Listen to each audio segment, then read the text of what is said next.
So we got the old Phoenix in the air, and I got this tube running, the exhaust, and we're basically, you guys saw where I put a what do you call it, like a cutout over here, and it comes over. It's gonna run through that resonator, and then this muffler down here is going to go up here in front of this axle, and we're going to go over and out the back.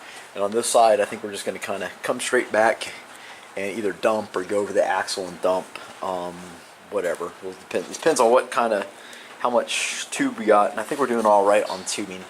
So that's where I'm at now, and it's kind of where I left off at. I think I'm going to add a couple supports in on the front, kind of like exhaust hangers. And I might put an exhaust hanger up on the muffler in the back. Just kind of leave the muffler dangling while I try to run to it. What I really need is I need another, it's called hoist jacks. This is a transmission jack. I need just a pole jack would work great, just to hold the damn transmission in place, or the muffler in place while I try to get, the pipes ran out and sorted to it, but I don't. So yeah, so we'll go ahead and get cracking on some supports for now.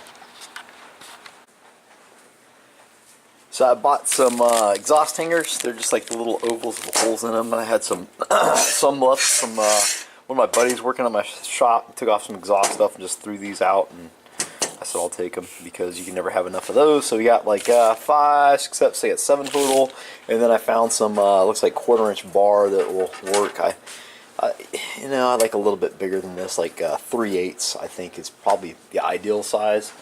These holes are obviously bigger than the 1/4, but they'll work. I'll just put a little kind of a hook bend on the end, give it the old President Clinton, and it should hold it in place just fine. So that's what we'll be using to make that. We're using this, and then many moons ago, when I was just a lad of young, I made this deal. Here it is, and this is just for bending rod.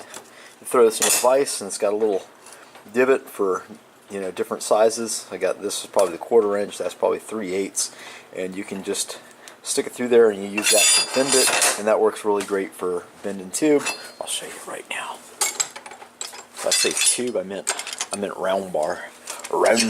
So that's all you do is you just stick it in there and just give it the old boop, and it'll bend it. So I'm gonna get to mocking up. I think what I'll try to do, because I don't want to use a bunch. I mean, the less, I want to have it supported so it's not stressing out it on itself. But the less I can use, obviously, just conserves money and whatnot. So I'm kind of thinking that if I'd like to get it supported around the downpipe, right around in here. So I'm thinking I can actually use, probably stupid to use a cross member, because I'm going to end up just ripping that out when I go ahead and put a different transmission in it. But I don't know, maybe we'll use the same cross member for the 400 that I'm planning on.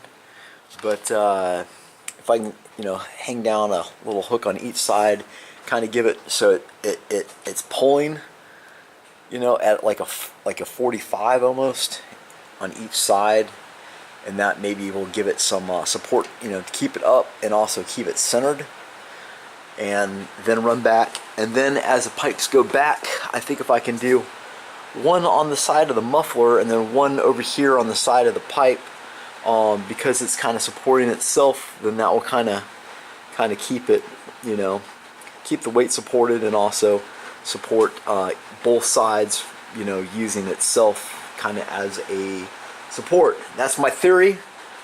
I like to walk into things with theory. Whether or not the theory will work or not, I don't know. It's my thesis. So I give that a shot, and that way, in theory, I'll be using, just like 4 of those guys, which is great, and then we got a few extra that we can throw in there if it looks like it's not going well. But that is what I'm thinking. So we'll give it a shot, see what happens.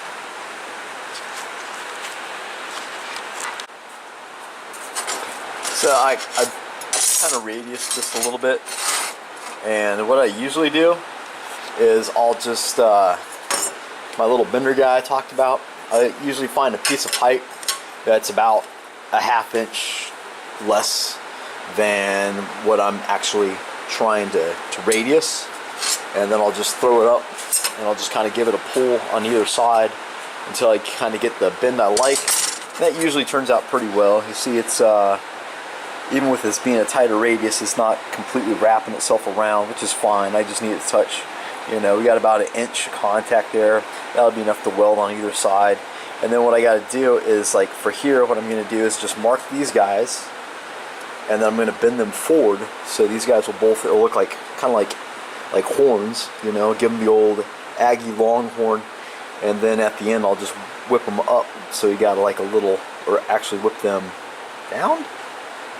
Yeah, if I go down, I'll have to think about that, what I got to do at the ends, but I'll figure it out. So that's kind of how I'll lay this out. And then it just depends on what you're trying to do. This is because I'm trying to support it. I think this is a good idea to, it'll actually kind of rest itself on there anyway, besides being welded, as opposed to, you know, just welding it down one side and down the other side. Well, that's going to make a spot that could fatigue and rip out of there. Well, this is not going to fatigue. It's just going to kind of rest on there naturally.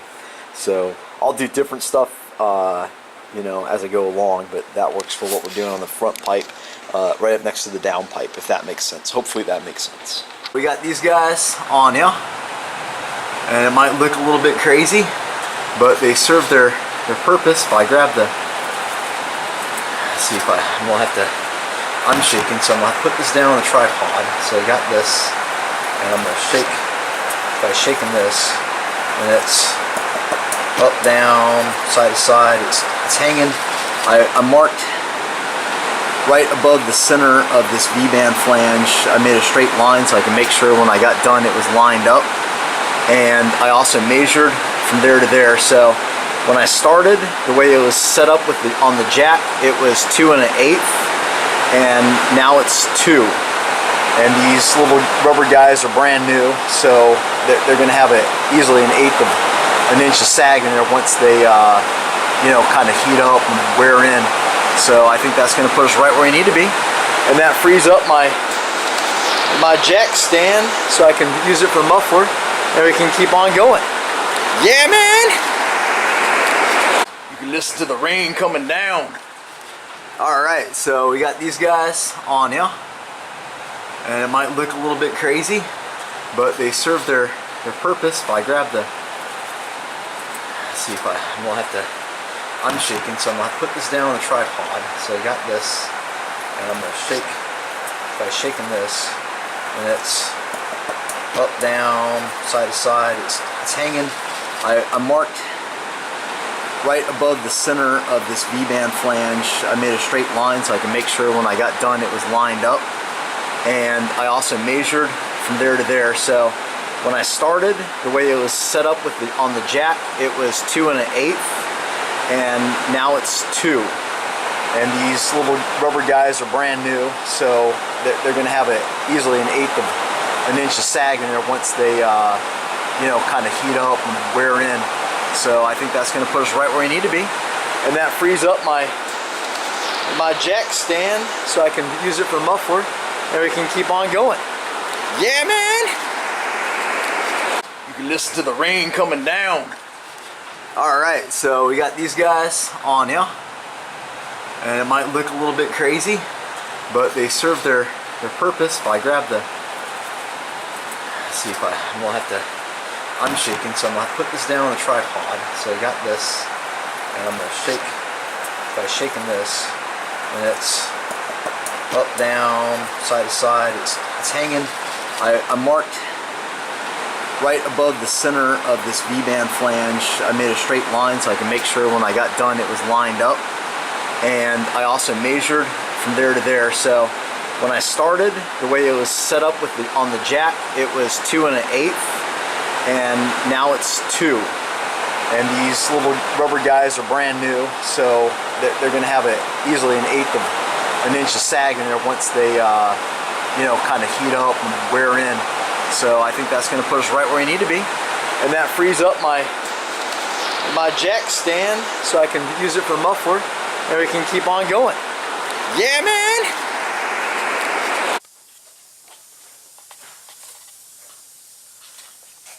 So, alright, here is what we got as of now. You kind of try to get you a nice view here. So what I did is okay, so first I want to say that I'm just completely hobbling this thing together with shit that I have laying around. This isn't to be confused with stuff I sell or products I make. This is stuff that I've basically garage sold or Facebook garage sold, and have a pile of it from over the years, and we're using it for the most part. So don't get those too confused. What I did is got some aluminized tube that I had, and I kind of figured out what I needed to kind of fit between the two, but that was a straight shot, and that had my muffler way too close to the drive shaft yoke, and I didn't like that. So what I did is I took a piece of bend and I cut it at, right on the radius. There's a little bit of it left over right down there. So I just barely nipped the radius. I want to say I took, an easy way to do this is if you start in the middle of the bend, you have, that's 45, and then take, because you can clearly see where, I'm too close, you're too close, Mike, so you can usually kind of clearly see where the bend starts, the kink in the bend. You can go to the kink on the other bend, you can go to the middle and say that's 45, so half is obviously 22.5, and then 12, 5, etc. So that's what I did, is I kind of got down to 12.5, cut that had too much, just a little bit too much kick, so we kind of worked it down with the bandsaw, or not the bandsaw, but the belt sander to get it to where we needed it to be, and then I just welded a little stub on the end so it'd slip in there, and that does that. And while that was going on, I cut off, see how long these guys are? It's aluminized and crap, so I cut that off, and I welded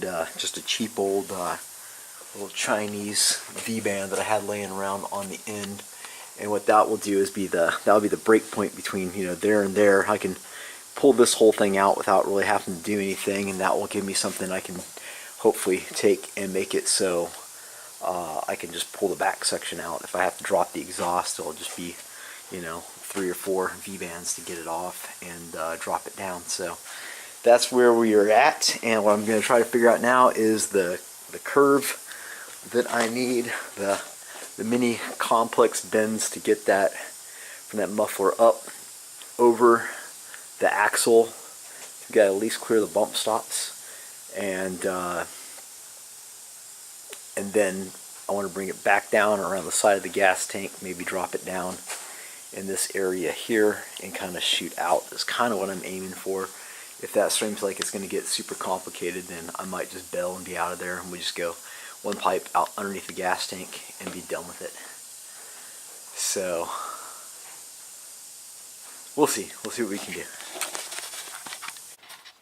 Warming pipes through the undercarriage.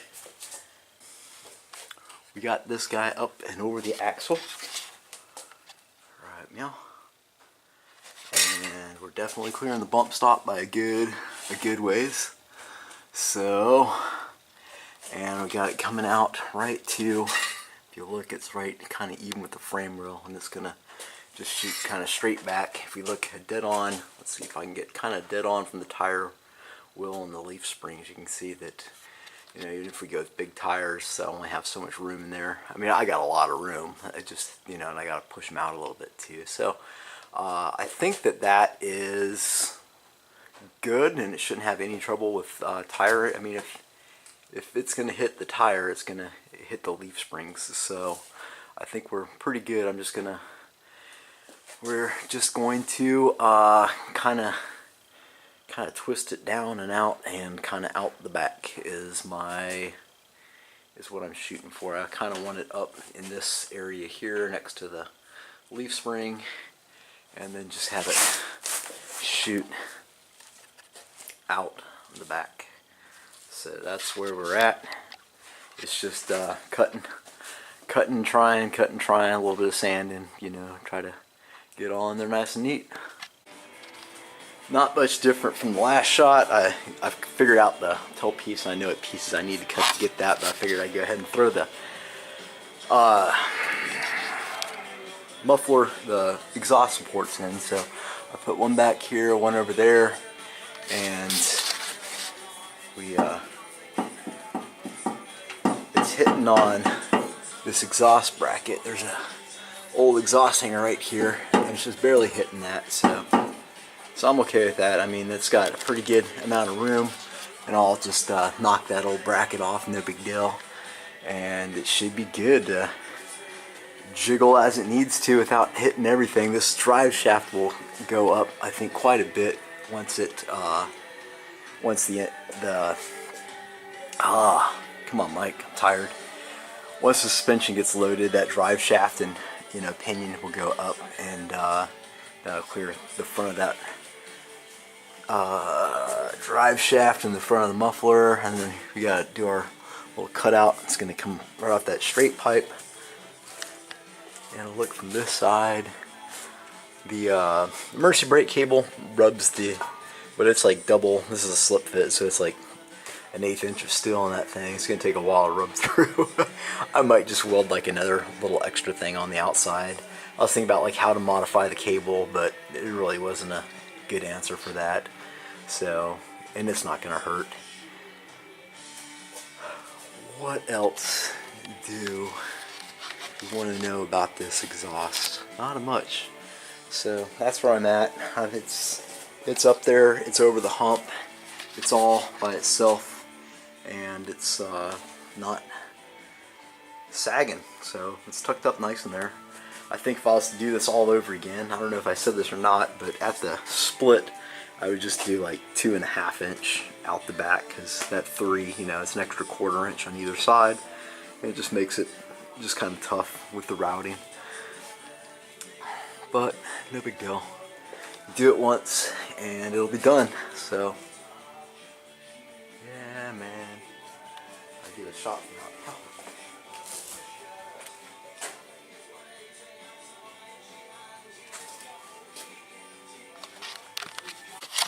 Alright, I don't know if it's classy as fuck, but it is kind of cool, man. So that's the view from kind of like pretty much standing like bottom car level here. So yeah, we're able to tuck this guy up, and that fender well, just kind of like I said I was going to, kind of wrap the corner up over the hump, down, and to our fancy ass merge, and up to the downpipe. So I just got to put this side in. I'll kind of just do the whoop over here and kind of run it down, and we'll just probably dump it probably in front of the axle, or maybe we'll hump over it. I don't know. Can't decide if today is going to be a nice day or if it's going to be a gloomy day. If we're going to go garage door open or garage door closed, I don't know. But one thing I can tell you is if you have a lift, you need to lower it down just enough so you can smash your head into it, because, you know, what's the point of having a lift if you can't occasionally smash your head into it? So the last time that I had the videotape rolling, I didn't really have the, well, that doesn't really, yeah, that's not bad. I didn't have the dump done. I just kind of had the, you know, the muffler side finished up. So I went ahead and did this last night, and it is all, got my little loud valve in there. It's tucked up nicely. Here is the view, let's see, from the underneath the car, and you can see it as we kind of come by the tires. It's just not exactly what I like. It's a little bit too low. So I'm going to cut that guy loose and rotate it, which is going to bring it up, and yeah, it'll bring it up a little bit, and that'll be good. I mean, It's only got to come up a little bit, and it will. So, yeah. Should have paid better attention when I was tacking that up, but you start getting going and you think to yourself, I'll just get it done, and you get it done, but it doesn't really matter because then you got to go back and undo it so you can do it again. So, do things right the first time, kids. Measure twice, cut once. So, I tried to cut this guy off when it was hanging up here, but the drive shaft was in the way. You see I kind of modded the drive shaft a little bit. It was just one V-band clamp, so obviously just dropped it down and smacked it off. And while I had it down, I went ahead and threw some tacks on the top, so I didn't have any of these top guys tacked up. So you can kind of see that's just how we're going along. And check out these loud valves. I guess I should probably take a second to show you. I do have these available on my website. And I was, first time I saw one of these guys, I was pretty skeptical. I'm not a huge fan of cast stainless steel or welding it. I guess I should say I'm just not a huge fan of welding it. Some of the elbows and whatnot I've done, it just welds kind of squirrely. But these guys I was really happy with. I mean, you can see the welds there. Let's see, can we? I mean, it was a little bit wobbly, but that's because it's my own stuff and I wasn't, trying to kill myself by being the most consistent as I could, but, still get it on there. I just wanted to get it done. No back purging because it's mine and all that good stuff. But I figure I'd give you a quick demo on how these guys work since I have it off and you can see what's going on. I have one of these low pressure regulators that Sloppy Mechanics dude is always talking about, so I went on to Amazon or eBay. Probably eBay. I'm more of an eBay guy, and ordered one of these guys. It's 0 to 30. Good deal. Obviously Chinese, but anyway, so this guy starts opening at about 5. It's pendants too, I think, on the temperature. So when I heated it up from welding it, and I'm not like talking heat soaked, it cooled down a good bit, but it was like, you could hold it, it was warm, obviously. It really opened all the way at 5. So I'm kind of wondering if once it's ran in your exhaust back there, what kind of effect does that have on when it opens. Doesn't really, I mean, it was wide open by 8, so you can kind of see as I turn the guy up here and we start to gain pressure. We're at 5, and you'll see this little arm start actuating, and we're at 8. So it's open all the way, and I'll give you the inside. See, can you get on this? I'm going to turn it down. Okay, to 0, and turn it up. And there you go.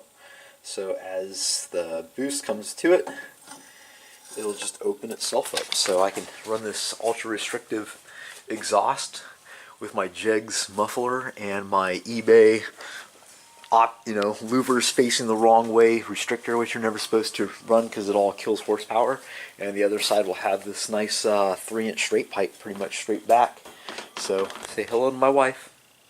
So that should work out. So anyway, I'm going to throw it back up there and tack it in position. I just wanted to show you that loud valve while I had it down. Again, available on my website, monkeyfabgarage.com.